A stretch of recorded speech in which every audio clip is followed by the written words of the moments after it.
Hey, welcome back. This is Cavallo from datingadviceguru.com. Today I'm going to give you the special annual edition here of what turns guys off. That's right, I'm going to show you what 99.9% of all guys are turned off if you say this or do this.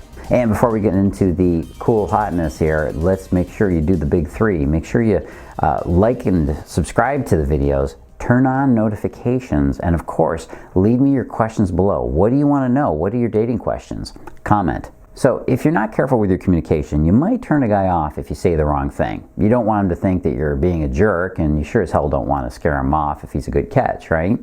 Well, chances are you're not trying to turn him off, right? At least I hope not anyway. You're probably doing your best to be charming, delightful, and sexy for him, but it's certainly possible to say something that might make him give you that confused, tilted dog look that says you might have bunked it up a little bit. So what I want to do with you right now is we're going to take a look at the things that really make men step back and think twice about you. Let's avoid turning guys off if at all possible, right? Now, before I give you the big number one turn off for this year, let's talk about what it is that turns guys off. Go through the list. Number one is arrogance. Hey, if you only thought that guys could be arrogant, you'd be very, very wrong. I've been on dates with women that talk nonstop about who they know, how important they are, how impressed I should be with them. Yada, yada, yada. It's really gross. It's super gross to listen to a woman talking arrogantly, because not only is it revolting to listen to somebody try and force you to like them because of who they think they are, it's also something that, well, it's something we associate with guys that are kind of douchebags. When guys do this kind of bragging and boasting and being arrogant, it's yucky enough. When a woman does this, guys are just as turned off. All right, attitude turnoff number two is entitlement. This one isn't too far from arrogance if we're being perfectly straight with each other. Entitlement is the arrogance of, I deserve it just because. Now, this comes up, it's been in my history as well. I had a woman who literally stiffened up and gave me a speech when the check came to the table when we were on a date, and it was my duty to pay. Never mind that I was gladly going to pay the check, but she wouldn't even give me the opportunity to show her my intentions on my own. That woman never saw me again. Now, maybe her goal was a free meal, maybe she was a sweetheart, she's just been burned too many times, but she could have had so much more without that entitled attitude. There's a big difference between a healthy feeling of your own self-worth and the attitude that things should just fall into your lap. They should just be given to you because you deserve them. Now, the shame of it is that those who really deserve it never usually put that on the people around them. They just let the deserving manifest itself right along naturally. All right, attitude number three that turns off guys is dull conversation. Now, I've been on quite a few dates where the girl I was with just couldn't hold her own in conversation. This is usually not the norm, but it has happened enough that I thought I'd figure out what the heck was going on with it. Now, sometimes it was shyness on her part. Sometimes it was as if she expected me to entertain her. That's why she was being quiet, like an audience or something. I don't know. But sometimes I even noticed a certain level of disconnect where she had no clue that talking to a guy really doesn't involve a degree or night school or training of any kind. No matter what the reason is, you can be sure that guys will not be interested in you if you don't give up some good conversation. Look, hon, he's just like you. He's just a guy. He has interests, hobbies, a family to talk about. There's really no excuse for not at least keeping up your end of the conversation. Oh, and just to be perfectly clear, even though your conversation may have sparkle and wit, you also need to avoid that sin of being boring. There's no sin greater for any man than to endure somebody who doesn't seem like they've really done a lot of self-work. Okay, guys are turned off if you say this. This is number four, drama. I've mentioned this one countless times in the videos on this channel, on my podcast and articles. Guys really hate conversation that's centered around mundane human drama, the ins and outs of what that nasty chick is doing to make your life miserable. It's just not something that a guy relates to. Guys just simply don't engage in that. We don't really have a lot of time to waste on petty back and forth. It's not that there's something bad with women that get into this kind of drama, but we're not attracted to it. What's going to happen is we're just going to start offering solutions so we can get on to more meaningful conversation with you. Okay, so attitude turnoff number five is making him Mr. Initiative. This is an area that my wife and I have even had to discuss in the past, and it's one that men everywhere will nod their heads to when they hear about it.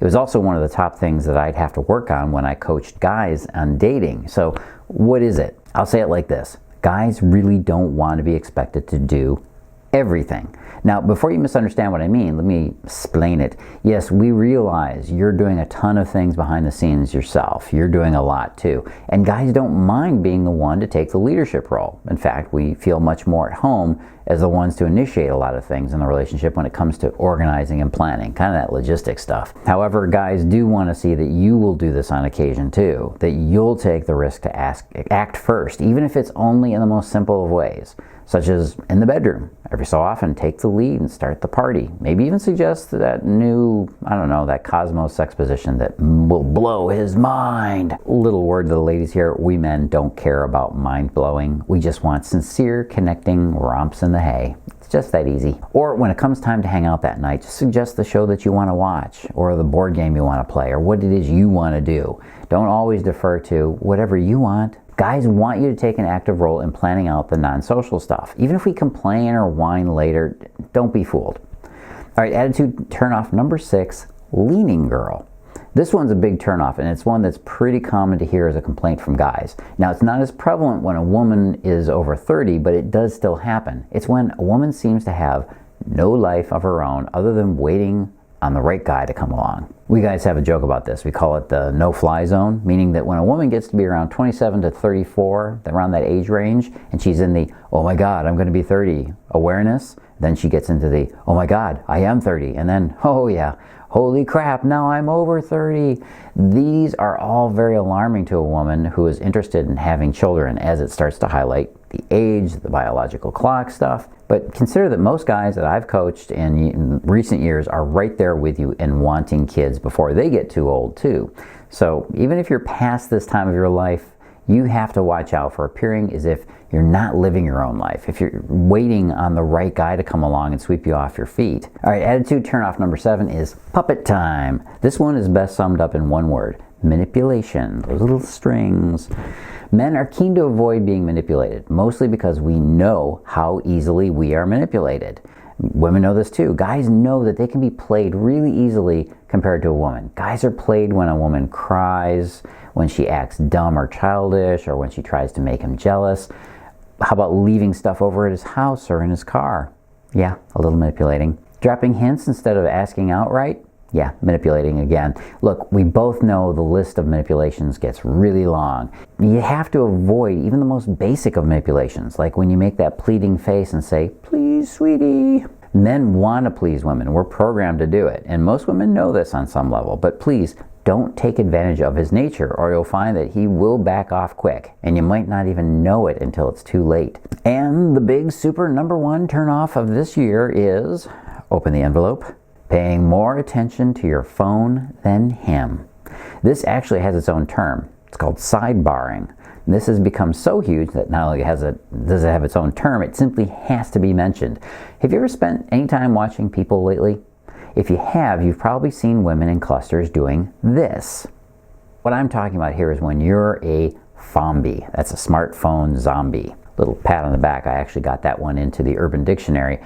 Locked in a blinkless stare with your phone's glowing screen, you're more concerned with liking, texting, and Instagramming than paying attention to what's going on in the real world around you and right in front of you, especially with him. And I won't kid you, this problem has reached an epic scale, and guys notice it. I watch people on planes, at the store, in restaurants, on the street. They're all addicted to their phones. Everyone's in this state of fear of missing out, or as they call it, FOMO. Honestly, I don't know if this turnoff will ever go lower than number 1 in the next few years, but we'll see. The problem of phone addiction has gotten, pardon the pun, out of hand. This includes being on your phone instead of interacting or paying attention to them. This also includes being social media obsessed. The funny thing about social media is that it's only giving you the illusion of connecting with your friends. It's not really connecting at all. Connection happens in person, where you can hear her voice, see his face, and sense these people's real emotions. Now really, it is nice to be able to reach out and connect with a friend so easily, but what it's also done is it's put us in a place where we don't put more effort